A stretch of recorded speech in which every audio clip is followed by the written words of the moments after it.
Bismillahirrahmanirrahim. Rabbi shrah li sadri wa yassir li amri wahlul 'uqdatam min lisani yafqahu qawli. La hawla wa la quwwata illa billahil aliyyil azim.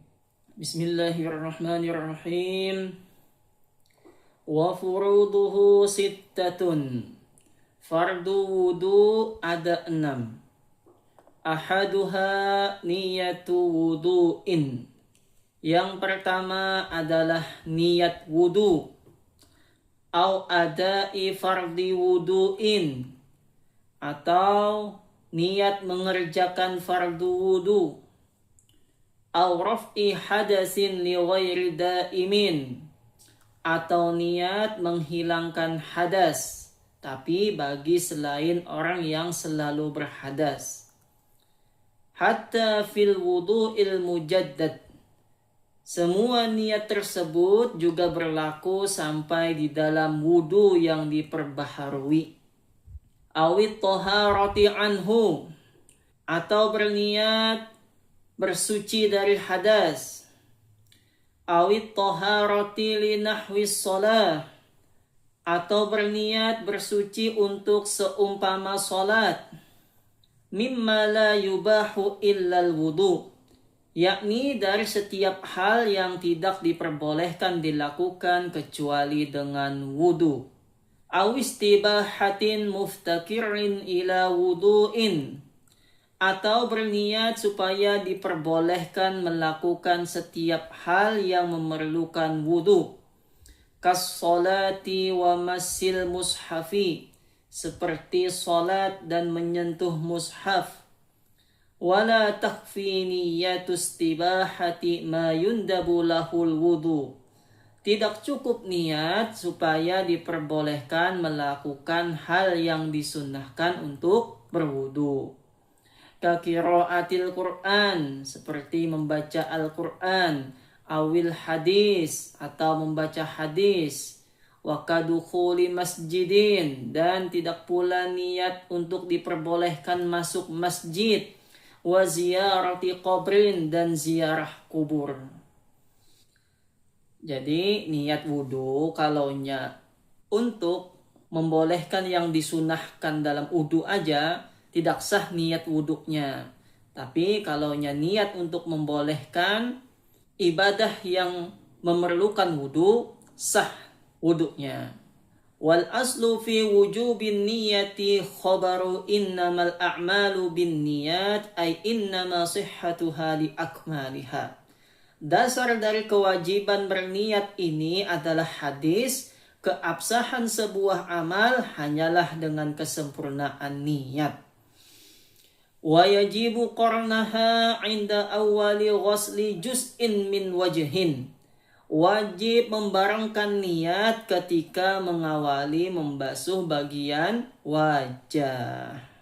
Jadi meletakkan niat itu di mana? Di ketika membasuh wajah. Di situ meletakkan niat. Bukan meletakkan niat sebelum membasuh wajah. Adapun bacaan-bacaan seperti nawaitul wudu'a fardholillahi ta'ala umpamanya, itu cuman bacaan. Adapun peletakan niat nanti waktu ketika membasuh muka, membasuh awal-awal muka, nah itu meletakkan niat. Falau qoronaha bi asna'ihi kafa. Jika seseorang membarengkan niat di tengah pembasuhan bagian wajah, maka hal tersebut mencukupi. Waktu membasuh muka awal-awal belum berniat, tapi pas di tengah-tengahnya baru berniat. Sahkah itu? Sah. Namun ada tambahannya, wa wajaba i'adatu ghusli ma sabaqaha, dan wajib baginya mengulangi membasuh bagian yang telah mendahului niat. Jadi seharusnya kan niat itu waktu air itu membasuh muka. Nah tuh, waktu membasuh muka di situ meletakkan niat yang banyak tadi, atau niatnya apa-apa tadi banyak kan. Kita ambil aja untuk mengangkatkan hadas kecil. Nah, niatnya wudu atau niat fardu wudu. Nah, niat dari sini seharusnya kan. Nah, itu mulainya. Tapi kalau di pertengahan Di sini waktu membasuh muka di sini enggak ada niat, tapi pas sudah ke sini baru nih niat. Sahkah ini? Sah. Tapi wajib membuliki atau mengulangi bagian yang belum kebasuh. Belum kebasuh bagian niatnya itu loh. Yang mana di atasnya. Jadi harus diulang ke atas. ولا يكفي قرنها بما قبله حيث لم يستصحبها إلى غسل شيء منه. Tidak cukup membarengkan niat dengan anggota sebelum wajah sekira orang tersebut tidak melanggengkan niat sampai membasuh bagian dari wajah. Nah, kalau niatnya sebelum membasuh wajah, maka niatnya tidak sah. Wa ma qaranaha huwa awwaluhu. Anggota wajah yang dibarengi niat adalah awal pembasuhan. Di mana kita meletakkan niat, umpamanya di pipi, disitulah niatnya awal membasuh muka. Kalau mulai dari keninglah apa? Umpamanya niatnya dari kening sini, nawaitul wudu'a fardalillahi ta'ala. Nah di sini, maka disinilah mulainya. Fatafutu sunnatul matmadati inin ghasala ma'aha syai'un minal wajhi ka humratis syafati ba'dan niyati. Maka kesunahan berkumur akan hilang bila bagian wajah seperti bagian merah bibir terbasuh saat berkumur setelah berniat wudu.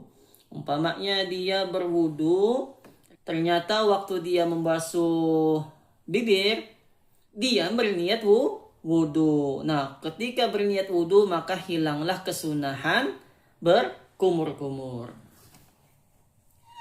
Fal aula ayyufarriqan niyah. Oleh karenanya yang lebih baik adalah memetakan niat, membedakan niat. Bi ayyan wiya inda kullin min ghuslil kaffaini wal matmadati wal istinsyaqi sunnatal wudu'i. Dengan berniat ketika membasuh kedua telapak tangan, berkumur dan menghirup air ke hidung dengan niat sunnah. Summa fardal wudu'i inda ghuslil wajhi. Kemudian disusul dengan niat fardu wudu ketika membasuh wajah. Hatta la tafuta fadilatu istishabin niyati min awwalihi. Sehingga kesunahan melanggengkan niat dari awal membasuh wajah tidak hilang. Wa fadilatul madmadati wal istinsyaki ma'an ghisali humratas syafati. Dan tidak hilang pula kesunahan berkumur-kumur dan menghirup air dari hidung dengan terbasuhnya bagian merahnya bibir. Nah, jadi kalau mau mendapatkan fadilah berkumur-kumur dan membasuh air ke hidung, itu cukup gimana? Cukup membasuh mulut dan hidung. Apakah harus dimasukkan? Ya enggak juga. Yang penting mulut dan hidung kena air. Nah, itu sudah dapat kesunahan berkumur-kumur dan memasukkan air ke hidung. Wasaniha, kefarduan wudu yang kedua adalah ghuslu zahiri wajhihi, membasuh bagian luar wajah. Li ayatin fausilu wujuhakum. Sebab telah dijelaskan dalam ayat Al-Quran, maka basuhlah wajah kalian semua.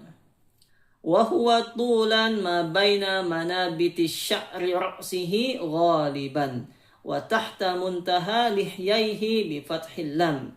Wajah dari sisi lebarnya adalah anggota di antara tempat tumbuhnya rambut secara umumnya, dan bagian bawah tempat akhir dua tulang rahang.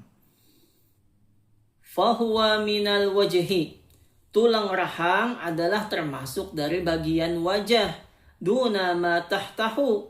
Bukan bagian yang berada di bawah tulang rahang. Wa sya'rin nabiti ala ma tahtahu. dan rambut yang tumbuh di bagian bawah tulang tersebut. Wa ardon ma baina uzunaihi, sedangkan wajah dari sisi lebarnya adalah anggota di antara dua kuping, dari ujung kuping ke ujung kuping lainnya. Wa yajibu ghasli sya'ril wajhi min hudbin, wajib membasuh rambut yang tumbuh di wajah seperti bulu mata. Wahajibin, alis. Wasyaribin, kumis. Wa unfuqatin, rawis. Walihyatin, wahiyya ma nabata ala dzaqan, wahuwa mujtama'ul lahyaini. Jenggot, yakni rambut yang tumbuh di bawah dagu. Sedangkan dagu adalah tempat berkumpulnya dua tulang rahang. Wa uzarin, rambut ati-ati. Huwa ma nabata 'alal azmil muhadhi lil udhun, yakni rambut yang tumbuh pada tulang yang melurusi kuping. Wa aridin, rambut jabang. Wa huwa man hata anhu ilal lihyati, yakni rambut yang berada pada posisi akhir rambut ati-ati sampai jenggot. Wa minal wajhi humratus syafataini, sebagian dari bagian wajah adalah merah dua bibir. Nah, merah dua bibir itu termasuk wajah. Jadi kalau wudu bibir jangan ditutup. Seperti waktu wudu ternyata bibirnya ditutupnya kayak gini. Nah, ini kalau ditutupnya kayak begitu, itu belum sah lagi membasuh wajahnya, karena bibir termasuk bagian wajah. Wa maudhi'ul ghamam, dan tempat ghamam. Apa itu ghamam? Wa huwa ma nabata 'alaihi syi'ru minal jabhati, adalah tempat tumbuhnya rambut kening. Duna mahallit tahzifi 'alal asah, bukan tempat tahzib menurut pendapat yang asah. Apa itu tahzib? Wa huwa ma nabata 'alaihi syi'rul khafif baina ibtida'il udhari wan naz'ah, yakni daerah tumbuhnya rambut tipis di antara awal rambut ati-ati dan tempat dua sisi dahi yang tak berambut. Wa duna watadil uzuni wan naz'ataini, dan bukan pasak telinga dan dua naz'ah. Wahuma bayadani yahtanifanin nasiyah, dua naz'ah adalah dua daerah bebas rambut yang mengelilingi ubun-ubun. Wa maudhi'us sala', dan bukan tempat botak. Wa huwa ma bainahuma idzan hasara anhu syi'ru, yakni daerah di antara dua naz'ah ketika rambut rontok. Wa yusannu ghaslu kulli ma qila innahu laisa minal wajhi, walaupun yang semuanya tadi itu bukan wajah, namun tetap disunnahkan untuk membasuh setiap anggota yang tidak disebut sebagai wajah. Wa yajibu ghaslu zahiri wa batini kullin minasyu'uri sabiqah, wajib membasuh bagian luar dan dalam setiap rambut-rambut yang telah lewat. Wa in kasafa, walaupun tebal. Linudratil kasafati fiha, sebab hal tersebut jarang terjadi. La batinu kasifi lihyatin wa aridin, tidak wajib membasuh bagian dalam rambut yang tebal dari jenggot dan jabang. Wal kasif ma lam taral basharatu min khilalihi fi majlisit takhutubi urfan. Apa itu kategori tebal? Kategori tebal adalah selama tidak terlihat dari sela-sela rambut di tempat perbincangan secara umum. Maksudnya tebal itu apa? Tebal itu kalau kita lagi bicara tuh nggak kelihatan warna kulit. Nah itu loh, lihat waktu bicara berdua tuh berhadap-hadapan, kulit tidak kelihatan. Itu kategori tebal. Wa yajibu ghuslu ma la yatahaqqaqu ghuslu jami'ihi illa bi ghuslihi. Wajib membasuh anggota yang tidak mungkin terbasuh keseluruhannya kecuali dengan membasuhnya. Li'anna ma la yatimul wajib illa bihi wajib. Sebab perkara yang tidak mungkin sempurna kewajibannya kecuali dengan perkara tersebut, maka hukumnya jadi wajib. Wasalisuha ghuslu yadaihi. Fardu wudu yang ketiga adalah membasuh kedua tangan. Min kaffaihi wa zira'aihi, yakni dari dua telapak tangan dan dua lengan. Bikulli mirfaqin, beserta setiap siku-siku. Lil ayah, karena ada ayat Al-Quran yang telah menjelaskan. Wa yajibu ghuslu jami'i ma fi mahallil fardi min sya'rin wa zufrin. Wajib membasuh seluruh anggota yang berada pada tempat yang wajib dibasuh dari rambut dan kuku. Wa in tala, walaupun kuku tersebut panjang. Kukunya panjang banget nih kukunya. Nah, yang sepanjang itu wajib dibasuh. Far'un, cabang masalah. Lau nasiya lum'atan fanghasalat fi taslisin. Kalau seandainya ada seseorang lupa tidak membasuh sedikit dari anggota wudunya, lalu anggota tersebut terbasuh pada basuhan yang ketiga, au i'adati wudu'in li nisyanin lahu, atau saat mengulangi wudu karena lupa. La tajdidin wahtiyatin, bukan karena memperbaharui wudu dan berhati-hati. Ajaza'ahu, maka hal tersebut mencukupi. Umpamanya basuh tangan semuanya. Ternyata ada satu bagian yang tidak kebasuh. Ada satu bagian yang basuh, tapi pas basuhan ketiga, umpamanya basuhan ketiga, bagian yang tidak terbasuh di antara tangan itu kebasuh. Nah, jadi sah hukumnya.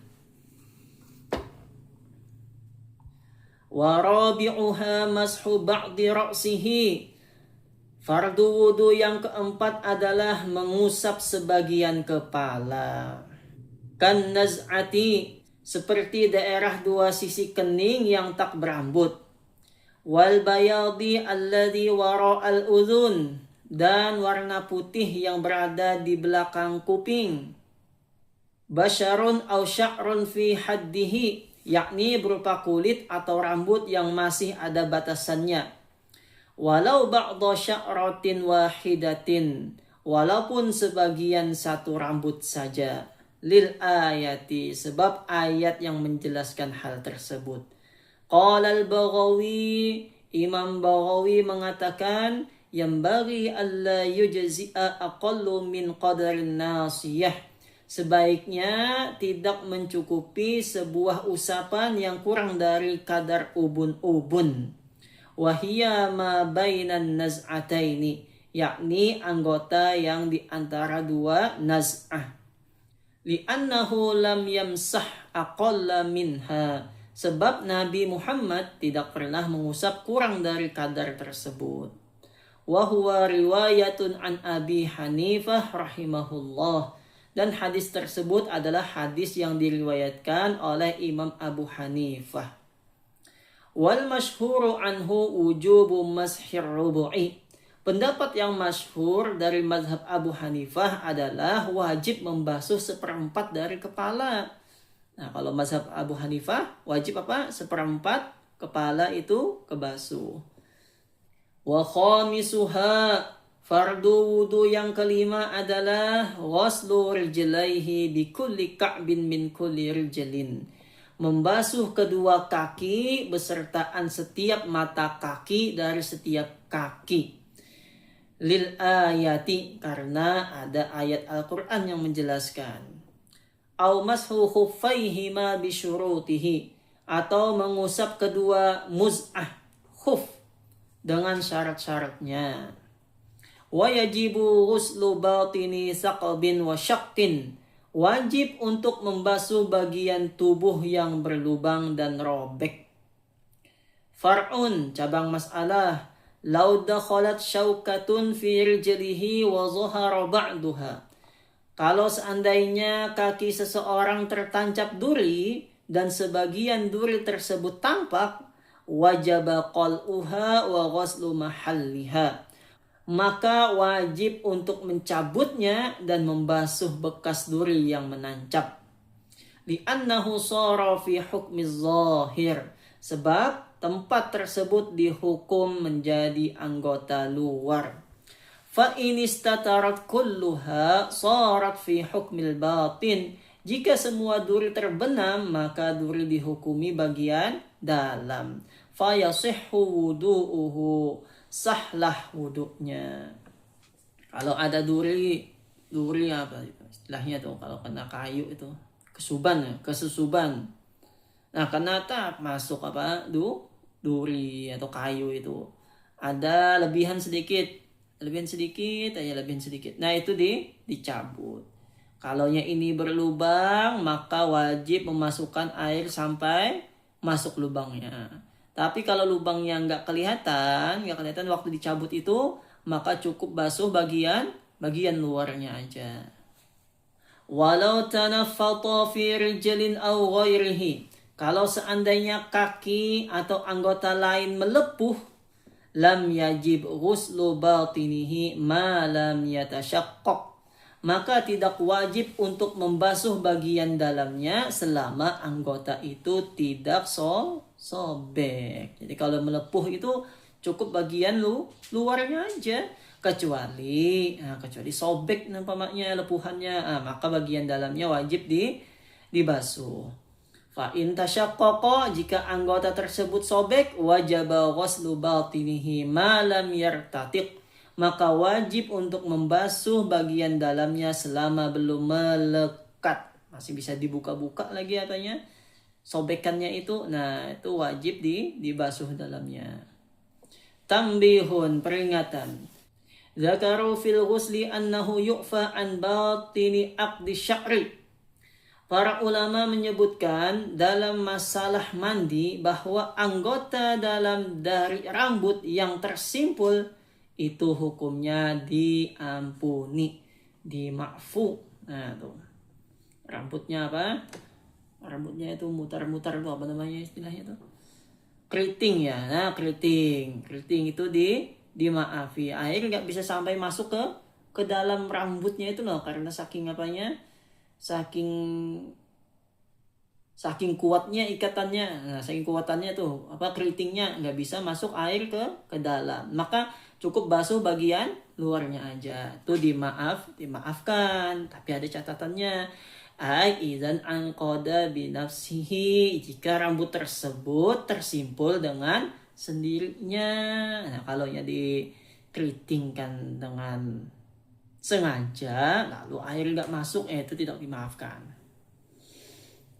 Wa ulhiqa biha mani betuliya binahwi tabbu'in lasaqa bi usuli sya'rihi. Disamakan dengan hal tersebut adalah seseorang yang diuji dengan sejenis telur kutu yang melekat pada pangkal-pangkal rambut, hatta mana'a wusulal ma'i ilaiha, hingga mencegah masuknya air ke tempat tersebut. Walam yumkin izalatuhu, dan tidak mungkin dihilangkan. Nah, begitu juga kalau ada telur kutu yang melekat banget itu ke rambut, nggak bisa dibersihin. Nah, itu juga dimaafkan. Maksudnya ya kena telur kutunya aja, nggak usah sampai kena rambutnya itu. Wa qad sarraha syaikhu syuyukhina Zakaria al-Ansari bi annahu la yulhaqu biha. Gurunya guru kami, Syekh Zakaria al-Ansari, telah menjelaskan bahwa permasalahan itu tidak bisa disamakan. Bal alaihi tayamum, kata beliau, itu wajib bertayamum. Lakin qala tilmidhuhu syekhuna, namun muridnya, yakni guru kami Ibnu Hajar, mengatakan walladhi yuttajahu al-afu lid-darurah, bahwa pendapatnya unggul adalah dimaafkan, diampuni, sebab hal itu termasuk dalam keadaan darurat. Wasadisuha fardu wudu yang keenam, Tartibun adalah tartib.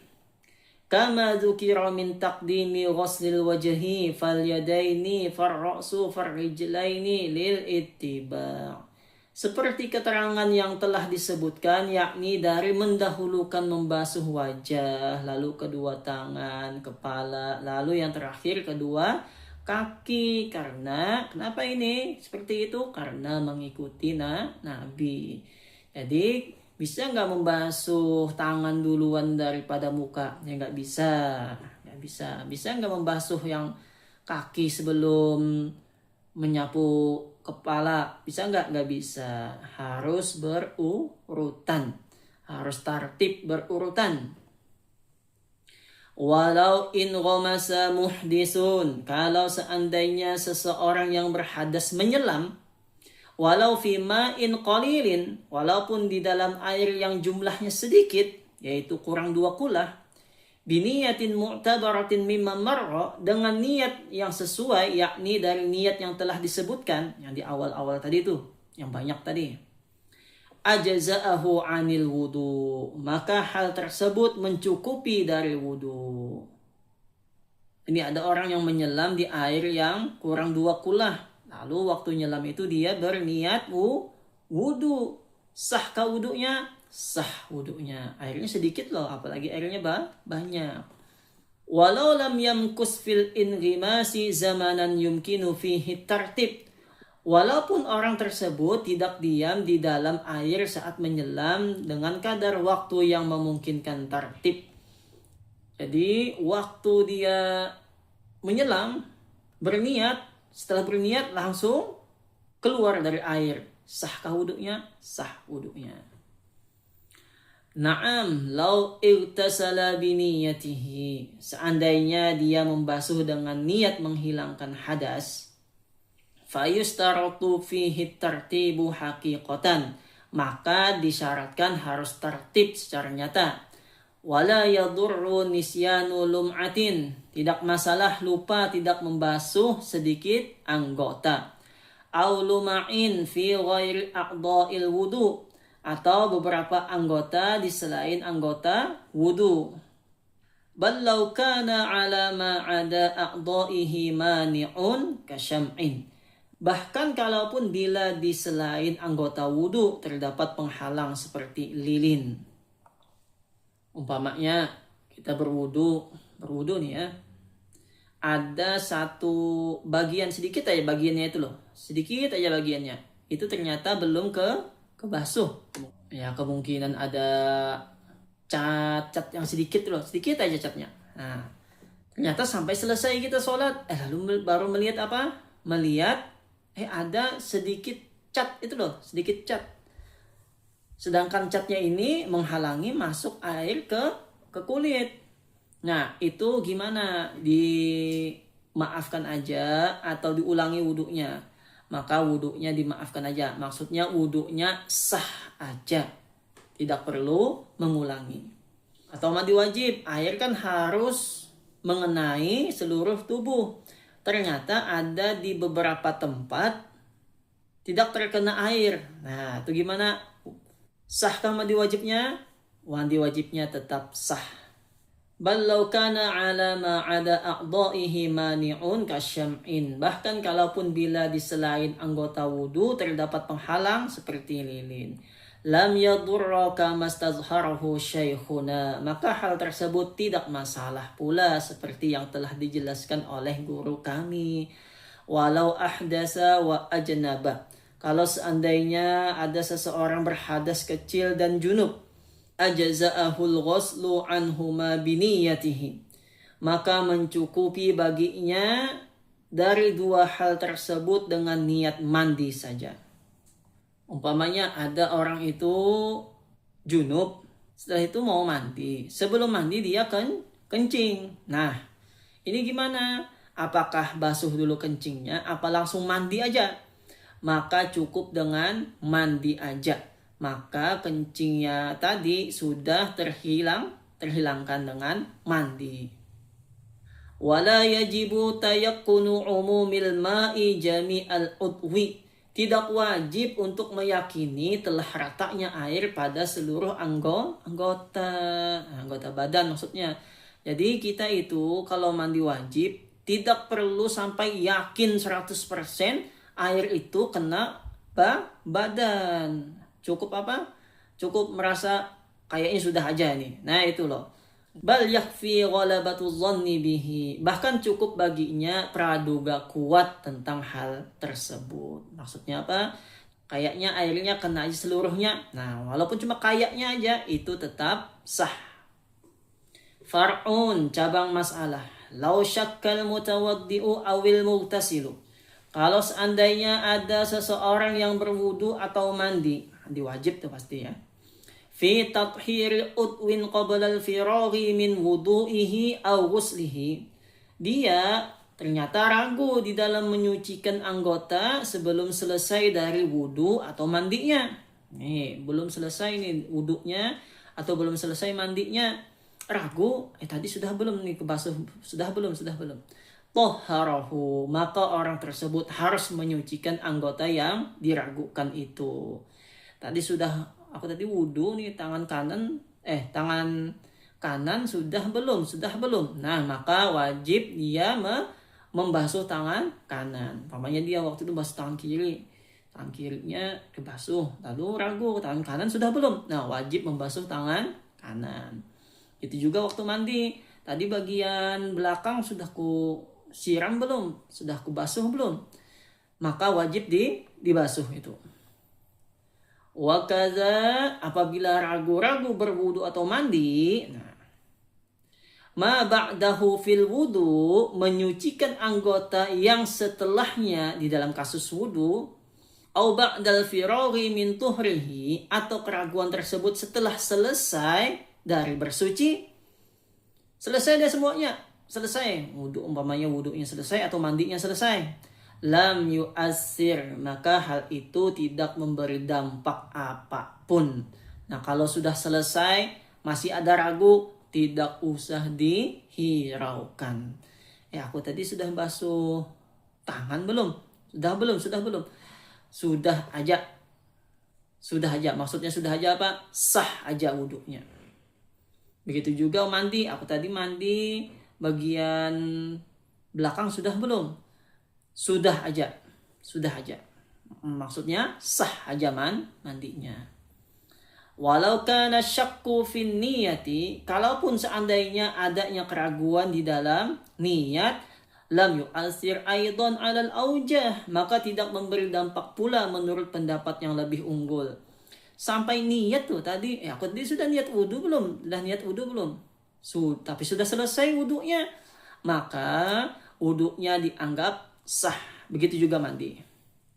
Kama fi syarhil minhaj li syaikhina wa qala fihi qiyasu ma ya'ti fi syakki ba'dal fatihati wa qabla ruku'i. Seperti penjelasan dalam syarah minhaj milik guru kami. Guru kami berkata dalam syarah minhaj, penyamaan permasalahan yang akan ada nanti di dalam kasus keraguan setelah Fatihah dan sebelum ruku. Nanti itu kata beliau, nanti permasalahannya itu di waktu apa? Di waktu bab membaca Fatihah itu nanti kata beliau.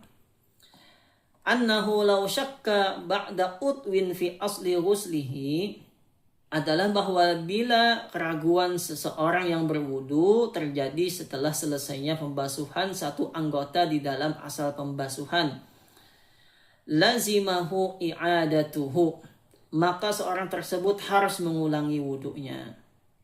Au ba'dahu, atau keraguan terjadi ketika masih membasuh sebagian anggota, lam talzamhu, maka tidak wajib mengulanginya. Fal yuhmal kalamuhum al-awwal ala syakki fi aslil udwi la ba'dihi. Oleh karena itu, ucapan para ulama yang awal diarahkan pada kasus keraguan di dalam asal pembasuhan anggota, bukan bagiannya. Wallahu a'lam bissawab.